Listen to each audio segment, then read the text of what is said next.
Empire.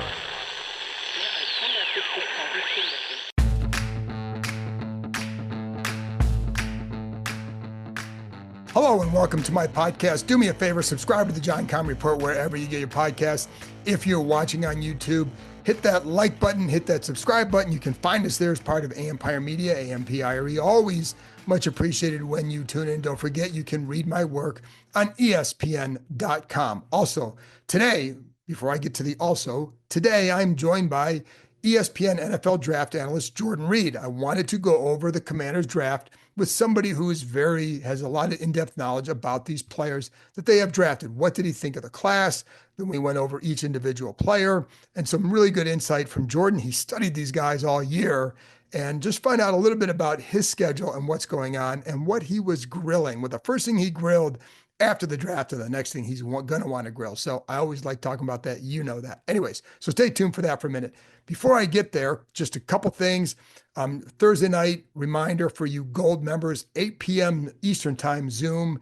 So again, 8 p.m. Eastern time for you Gold members, private Zoom. Join me there, bring your questions. It's been a couple weeks since we chatted, so hopefully you guys have a lot of things you want to talk about. So always an enjoyable time. And there you go. And don't forget, the rookie mini camp is Friday. So we'll be out, it's Friday this weekend.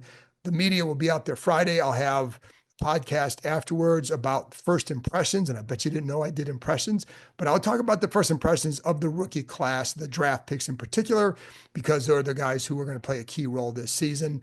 And so there you go. Stay tuned for that. And the audio will be out shortly after it's over. And then the video might be out Saturday morning. One way or another, you'll get it and you'll be up to date on anything that happened and what was said, et cetera, et cetera, et cetera. So there you go. That's it for me, folks. Here's my conversation with ESPN NFL draft analyst Jordan Reid. BetOnline is the world's most trusted betting platform and your number one source for all your sports betting action. Baseball season, we're through the first month. It is in full swing. We're heading into the home stretch here for the NBA and the NHL playoffs as they have moved into their semifinal rounds. And BetOnline has more ways to stay in on all of the action. Latest odds, news, scores, even live in-game betting while the games are being played. With the largest selection of odds on everything from MLB, NHL, UFC, BetOnline remains the number one online source for all your sports wagering info. In between games, head over to the BetOnline Casino with all the top Vegas-style games, including poker and live casino. BetOnline, the game starts here. All right, Jordan, it's good to see you. First of all, do you feel refreshed yet? Not yet. I've done a lot of grilling and fishing over the past week or so, just trying to recharge the battery and just get away from the draft cycle in football a little bit, just because it's kind of the down season for everybody. Those 2 to 3 weeks after the draft, that's really a quiet season in the NFL for the most part. So just trying to enjoy the time while I can before getting already started on the 2026 class. All right, so you're in my wheelhouse right now. First thing you grilled, what was it? Because there's got to be something like, I can't wait till I can just grill this after this is all done. What did you grill? I'm a big steak guy. All right. New York strip is my favorite cut. I'm a big ribeye guy as well, so steak is always my favorite. Ribeye, yeah. So, and fishing, what kind do you do? So here in North Carolina, we have like a wide range. In the Charlotte area, there's largemouth bass, there's bluegills, a whole bunch. There's some brim located here as well. So really a wide variety, catfish, of course, as well. So really a wide variety. Not really fishing for one exact thing, honestly, just throwing the bait out there and see what happens. It's got to feel nice to get away for a few minutes. So after the noise of the draft for months and months, that to just get some peacefulness has to feel pretty good. Absolutely. So anyways, so let's get to the draft. Like in general, Washington only has 5 picks. How would you assess, not grade, but how would you assess in general what they got in their class? I thought it was solid, honestly, John. I thought they hit a lot of their weak points as far as what they needed on the roster. I thought corner was a huge area that they were looking to address, getting some offensive line depth. I didn't expect them to do it as early as they did. I thought they would wait until mid or late portions of the draft to get some offensive line depth, especially with the injuries that they have going into the season. Was surprised that they didn't address edge rusher at all. I thought arguably that was their top need going into the draft, and they didn't address that at all with any of the picks. So I think that was the biggest surprise, but overall, I thought it was really solid. So let's start with Connelly because, like you said, and they're clearly making an attempt to really protect Jaden Daniels and build that strong wall. What did you think of him? I liked him. I had a late first, early second round grade on him, so he went really right in the range of where I thought, or where he was projected to be, I should say. What's most interesting for Washington, in my opinion, is who's going to start at right guard and right tackle. They have a Right. lot of bodies there. As far as with Brandon Coleman now transitioning, potentially inside, he could stay at tackle as well. Sam Cosmi, obviously the injury that he has, so. They have a lot of options there with Connolly. I'm really interested to see what happens there with the right guard and the right tackle situation, but it's a great problem to have. It's better to have a lot of options than none at all for Right. Washington's sake. But with Connolly, I think he's a really good project to have. He does need to gain strength. That's something that's very noticeable on his film, but as a pass protector, I think he's very sound in that area. He has really good feet as well. He's a very good athlete as well. But just the foundation that he has to work with, that's why I think Washington was so adamant about adding him, and he was just too good for them to pass up, especially in with how deep a defensive line class was this year. For them to pick him over any of the defensive linemen that was available on the board, to them, that just goes to show you how much of a priority he was. And do a couple things with him. One, do you view him more as a right tackle or do you view him someone who could go inside? I think he can do both, honestly. I think he's that good of an athlete. Now, I'm always of the belief that if you're on the fence about if a guy is a guard or a tackle, I would play him at tackle first and let them show that, they can't sustain play as a tackle just because it's a premium position. Right. And I'm always of the belief that let those guys show you that, they're not capable of playing offensive tackle first before you slide them inside. But once again, the good thing for Washington is that I always thought Brandon Coleman was more of a natural guard, even Right. coming out of TCU, and they surprisingly played him at left tackle. I even think that surprised a lot of you guys coming out of camp that he was their penciled in left tackle, ended up being a starter a season ago. But now with Tunsil in town, he's obviously going to be the blindside protector for Jaden Daniels. So I'm interested to see how the whole Connerly Coleman thing really unfolds with the right at right guard and also right tackle. You brought up play strength, and I know a lot of people look at that Mike Green rep in the Senior Bowl. Yeah. But where did you like? And I kind of tossed it aside. Someone else, I had a reporter on from the Oregonian. He's like, listen, that was his first snap at right tackle. The next play, he stones him, blah, blah, blah. But on film during the season, where did you see that? I mean, you didn't really see him get ran over like that, honestly, at Not all like on that, this but just the Oregon play tape. Yeah. strength. Yeah. Yeah. I mean, yeah, that's something that shows up with him. It's just running his feet on contact and getting stronger in his lower half. And like you said, the play strength does need to improve with him. You like to see him generate a little bit more movement at the point of attack, but that's just him being a really young player. And then with the whole Mike Green thing, everybody remembers the one rep from social Right. media, but nobody remembers him getting Offensive Lineman of the Week at the Senior Bowl. So Right. he had a really good week at the Senior Bowl, but everybody only remembers that one rep for some reason. Well, it's funny because like, and this is an aside, but in practices, like training camp practices, we used to videotape one-on-one battles, which I love watching, right? It tells you a lot. But if you put out one big play by a receiver, people just rip on the defensive back and then you put out a good play by the defensive back and all they remember is the one play. So you know what I mean? So like they stopped making that period available for us to tweet out. And I don't blame them because it never painted a complete picture. It was one rep of one practice. So that's how I kind of took that one for sure. Like, but what else with Connolly? Because he is young. So Yeah. where did you see him maybe as a college player grow and like how good do you think he could become here? I think he'd be a solid starter on either side. Honestly, it wouldn't surprise me if, now this is a huge if the Tunsil thing doesn't work out, they transition him to the left side and he can be a left tackle as well. And I think that's what they debated in the draft room, excuse me, of why he was so valuable. He can play on the left side, he can play on the right side, he can play inside as well. He's really played every position outside of center during his career. So there's so much versatility that he does have, and there's so many different positions that you can start him out with. So versatility is always king when you're talking about these offensive linemen. And I think they just see a big ball of clay with him. And he already has a really good foundation to work off of as well. And you pair him with Brandon Coleman on that right side. I think they have a formidable offensive line on that right side, just because I think the left side is already solid now with Tunsil in town. So they just wanted to. We have this huge investment at quarterback. We know he's a really special player based off of what he showed his rookie season. So let's go ahead and protect him.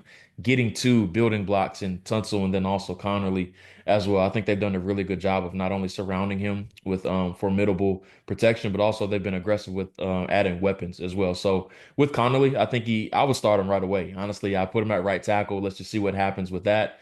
If things don't work out, I think you have the depth. If he does need to slide inside, I think you can kick Coleman back outside at right tackle. And then you have some other options along the interior that you can use to patchwork that offense, or excuse me, that right guard spot too. Were there any edges? Because like my thought on the edge stuff was if you're not getting one the first, second round, you kind of already have that guy in your roster, right? But were there any edges like because they didn't have the third round pick. So any edges in the fourth Yeah. round or later that you said like this would have been a good one to maybe bring in to try and develop? I'm just trying to think back who was on the board at the time. Nobody comes to mind Yeah, where they did select. But even at 29, I mean, there were some really good ones on the board. Nick sure. Scorton was there. Mike Green, depending on how they felt about the off-field. Donovan Ezeraku was there, who was linked to Washington a ton throughout the pre-draft process as well. So I think they just felt really good about Connolly. And then they Right. valued some other players that they picked in the mid rounds as well. Trey Amos, I'm sure we'll talk about him as Yeah. well. They felt really good about him as well. So I think just the players that were available to them on the board, they just felt the pros outweighed on some of the other defensive ends that were on the board at the time. Sure. And like that for sure. Like this was not a we have to take a tackle. This is we want to take this kid. And then last thing on him, the matchups against Abdul Carter. He's facing a couple of rushers with Ohio State with Josiah Stewart from Michigan too. Like how much did you learn about him just from those matchups? And what did you learn? Well, those are always going to be the first games that you turn on. Who was he going against in these certain games? And as you mentioned, he went against guys like Abdul Carter, Josiah Stewart, and some of the other players that he played throughout the season. Even in, the Ohio State matchups, they went Right. against those guys multiple times throughout the season. So you're seeing him go against JT Tuimoloau, Jack Sawyer, some of these other players that were drafted really highly as well. So we're getting to see him in some of these different matchups. So that's the great thing about him, just being able to see him go against those guys. And I think he held up really well throughout the season. He only played left tackle during his career at Oregon, so we don't have a sample size of him on the right side, but I think he's capable of moving over to that right side and being just fine. And then on Trey Amos, were you surprised he was there at 61? Yeah, I think I was one of the biggest surprises through the first two rounds of the draft, just because if they would have took him at 29, I would have been completely fine with it as well. I valued him that highly. For them to get him at 61, I think they got two bona fide starters right away in this year's draft class. And I think they even were surprised that he was there on the board for them at 61. But I think it's a great fit for Washington just because I love the Lattimore deal, but we know he's battled some durability concerns. And I think they honestly want to move Samuel Steele back inside. Even though he held up well on the outside, he has that dog in him that you love. He has the ball skills as well. I just think he's most natural and he's at his best when he's along he's inside at that nickel spot. So you get Trey Amos, you get as insurance for Lattimore. You get the slide Samuel Steele back inside as well. I mean, I like it. I really like the pick a lot. What did you like most about Amos? I think just the fluidity that he has. He's been productive at every single spot that he's been at, whether it's at Lafayette during the earlier portions of his career at Alabama. He was a spot player there, but we knew the talent that he had. And then at Ole Miss, he just really blossomed. He turned back into that player that we saw at Lafayette. But the ball skills that he has, the coverage versatility that he plays with, I think he can play press man, he can play off man. He's really good in zone as well. 15 ball deflections or pass breakups last year, I should say, which was second most in the country. So he has really good ball production as well, which is what you want to see at that corner spot. So it's just a combination of the size, the coverage versatility that he has, and then the ball skills too. And the last thing, how do you, when a guy has those skills and you pair him with Lattimore, who has, his own outside corner skills, right? How can you change coverages or maybe do things with your coverages because you have those kind of guys on the outside? Well, it allows you to do a lot of things up front just because you really trust and you can rely on those guys on the back end. So if I want to run some exotic stuff in the front seven, I know I'm going to be able to hold up in the secondary just because I have the talented enough athletes, whether it's man or zone or whatever you want to run, whatever you're trying to disguise. I trust those guys on the back end just because they have the athleticism, they have the fluidity, they have the awareness, and they have the mental capacity to where we can do all of that stuff as well. Jaylen Lane, fourth round speed guy, Virginia Tech. What'd you think? I mean, with Washington, the worst kept secret was them trying to add some speed at receiver, and they Right. definitely did that with Lane. I mean, he was phenomenal at the combine. He ran 4.34, I believe it was, jumped 40 inches in the vertical as well. So we know the athleticism was really good. The down the field dynamic with him is really good too, which is something that, Washington's receiver core didn't have going into the draft. They needed that speed guy down the field. We know Jaden Daniels is an exceptional down the field passer as well. And I think there's more to unlock with this game, honestly. I don't think Virginia Tech really utilized him down the field enough, in my honest opinion. And I think there's more to unlock with this game. So, I mean, it wouldn't surprise me if he has a couple of down the field touchdowns very early on in the season, especially, with Cliff. Cliff wants to push the ball down the field, and they have the quarterback that's capable of finding the ball, pushing the ball down the field and finding him down there too. And now a line that when Yeah. it comes together, and Yep. who knows how long it comes together, but when it does, you give the guy more time to do what he does really well, and you add a guy who can get down there fast alongside Terry McLaurin. When you talk about Virginia Tech, and when I was watching a lot of Tech, it's a lot of reverses and things like that, like more horizontal pushing it. hmm Was that just a function of they don't have the quarterback to do that, you think, or is it just? And then what more could do you feel like he could do? Well, the quarterback was a little inconsistent, Kyron Drones, who will be a prospect in next year's draft. And I just don't think they trusted their protection to hold up consistently to get him down the field. And with a playmaker like that, if you're having inconsistencies at quarterback and then also inconsistencies up front, you want to manufacture some touches to guys like that really quickly. So that's why you're seeing the reverses. You're seeing some perimeter screens, just getting the ball into his hands as quickly as possible so that 4.34 speed can really take over and you can use it and utilize it as much as you can. So that's why I think there's more to uncover with him. That's why I said that a little bit earlier where you can use him down the field. They just didn't have the protection to really hold up to get the ball down the field to use him in that way. And then last thing on him is a punt returner. Yeah, I mean, that's where he's going to contribute very early on, in my honest opinion. I think he could be a day one starter as a punt returner, has a really good feel for it.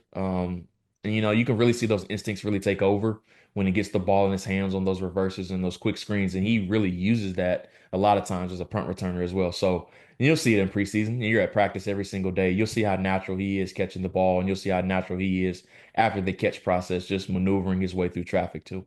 Kane Madrono, linebacker, UCLA. Fun player, man. Really fun player. Very, very athletic. And, Carson Schlesinger got a lot of the love from UCLA. And rightfully so, being the first pick in the second round to the Browns. But Madrono was somebody that definitely popped on film. He's going to contribute in special teams as well, which I think that's where he's going to have to make his name for himself very early on, just because it's crowded on the linebacker depth chart in Washington. They have a lot of really good players at linebacker.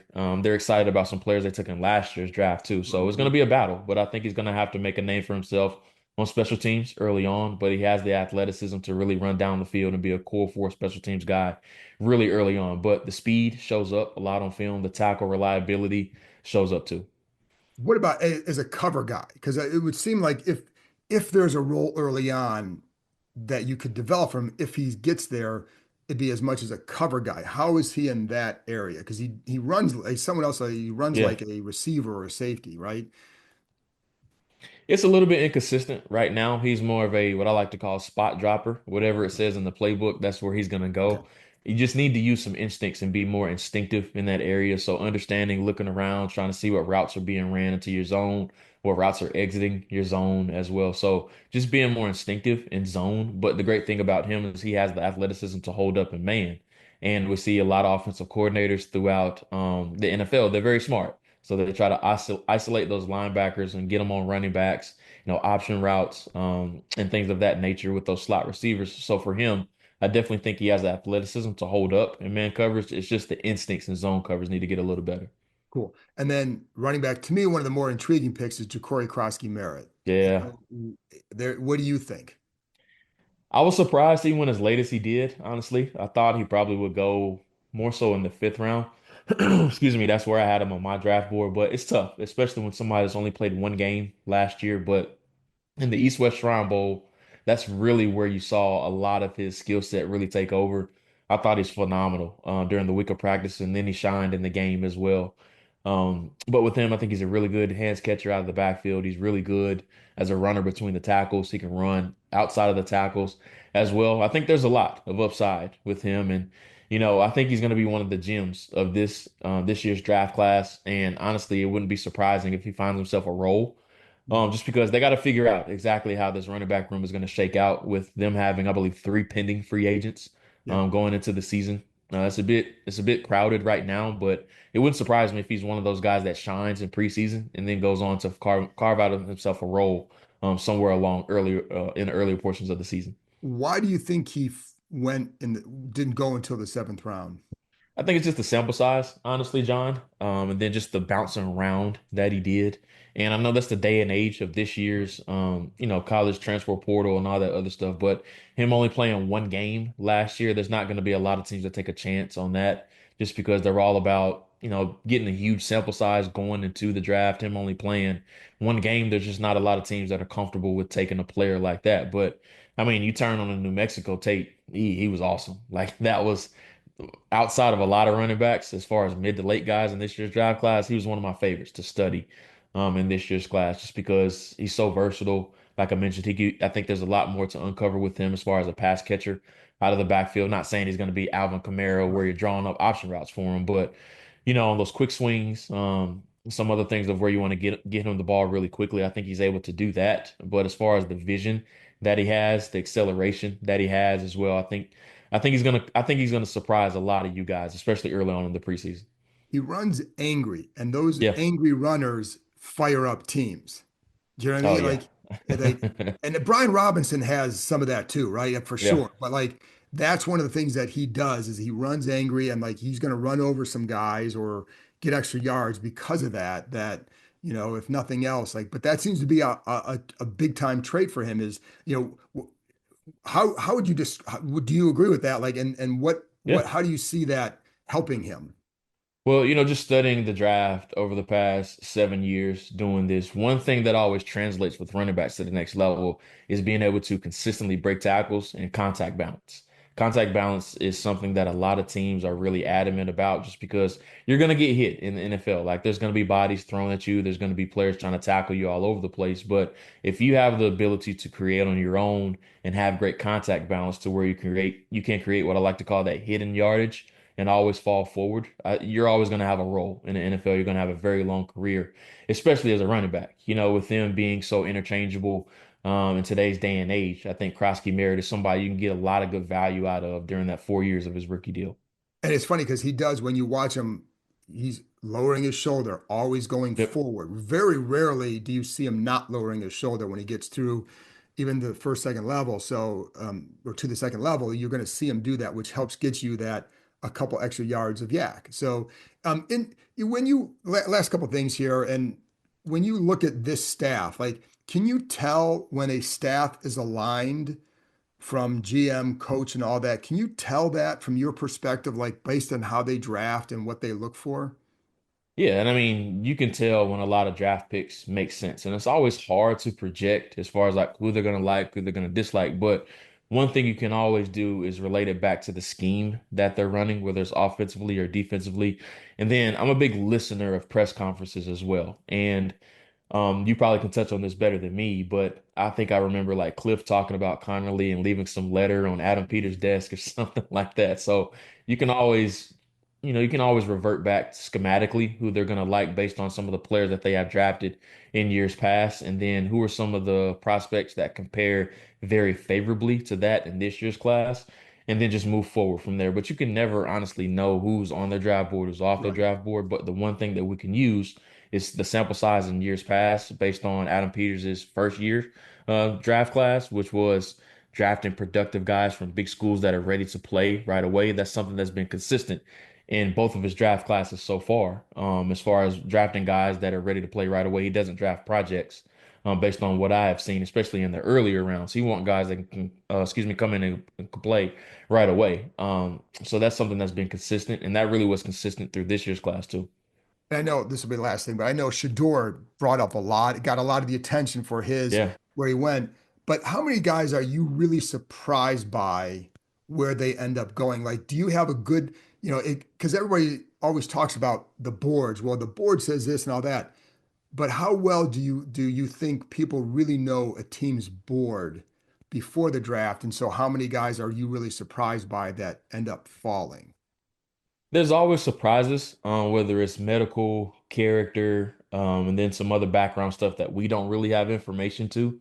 So there's always a surprise player that may have dropped because of those areas of concern. And not saying that happened to Shador, but just saying there's a player Right. like that that happens to every year. So we don't always have, and that's the tough part from the media side, honestly. Sure. We're not sitting down at meetings at the combine and watching film with these guys and, talking to the strength coaches and talking to the head coaches just to get background information on all these players. So a lot of what we're going off of is leaning on sources and then, of course, the game tape as well. So there's always a surprise player that really slips, to the later portions of the draft or anything like that. But as far as just like projecting players to certain teams' board, it's not very hard, honestly, just Right. because it goes back to the schematics thing. Right. And then also, what are the values of the GM that somebody has? Like, for example, one that I kept talking about was Jacksonville with James Gladstone, Mhm. retracing back to his days with the Rams, very similar to Adam Peters. They want to draft players that can come in and can play and contribute right away, which is what his final year there they did with Jared Verse and Braden Fisk. And then if you look at the draft class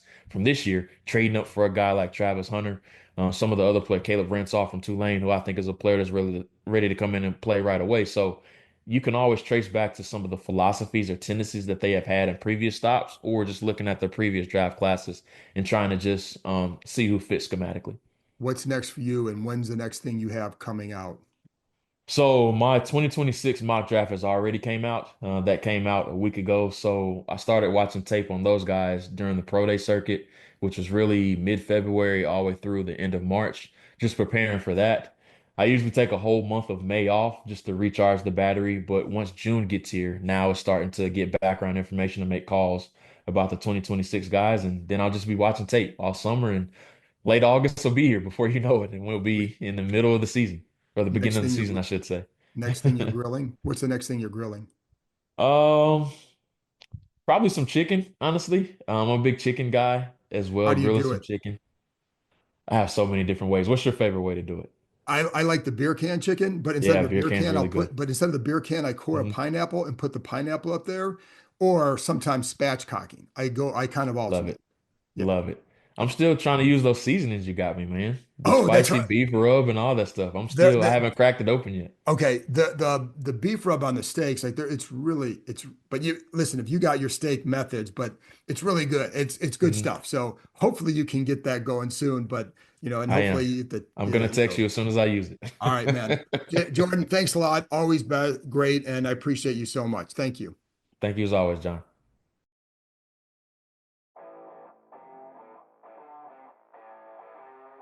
That's it for this episode. Thanks to Jordan for joining me, and thank you as always for tuning in. I'll be back on Friday with another episode talking about the rookie minicamp, our first look at the rookies.